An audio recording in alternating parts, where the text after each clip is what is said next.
A sea of people as far as the eye could see stretched from the Capitol to the White House today. Tens of thousands frustrated and angry over what they feel is too much big government in their lives and a president they don't trust in the White House. At the same time, President Obama was on the road far from those protests, trying to sell his message on health care in Minnesota. We have it all covered, and we begin on Capitol Hill with NBC's Tom Costello and today's massive rally. Good evening, Tom.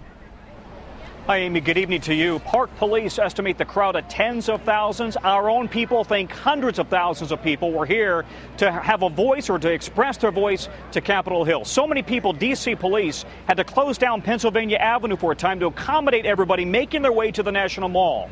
Their message, no to runaway government and no to government health care. They came by the tens of thousands, carrying a vast array of protest signs and claiming to represent every state in the union. Do you have any idea what it takes to get someone from Montana to come to D.C.? United in their anger at President Obama, Congress, and a government they see as out of control. Well, I'm tired of the communism that's in Washington, D.C. We're not right-wing radicals. We are American people. We're just like everybody else out there, and we have something to say. I stand before you an angry man. Jim Anderer came from New York, blaming President Obama's Chrysler bailout for losing his Jeep dealership.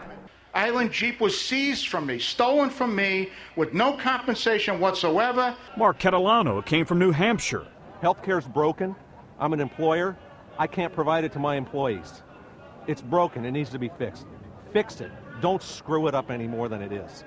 Most of the crowd made up of conservatives and independents with different agendas. I'm scared to death for my country. I believe Obama is running our country into the ground. But united in their distrust of big government and angry at billion and trillion-dollar bailouts and rising debt.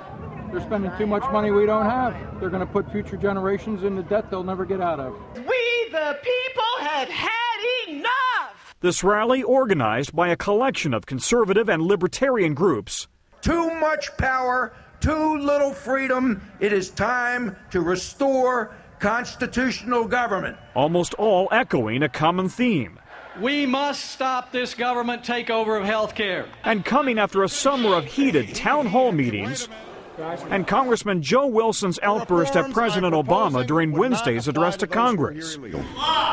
Among today's organizers, former House Majority Leader Dick Armey, now the chairman of conservative action group Freedom Works. I think if it's necessary, we'll come back next year at this time.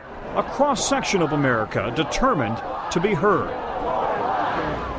A handful of Republican lawmakers also here today, but the Republican leadership largely wasn't. They met with organizers on Thursday, but by and large, Amy, this was a grassroots a reunion, if you will, or an organization that brought so many people here to Washington. Back to you. Tom Costello, thank you.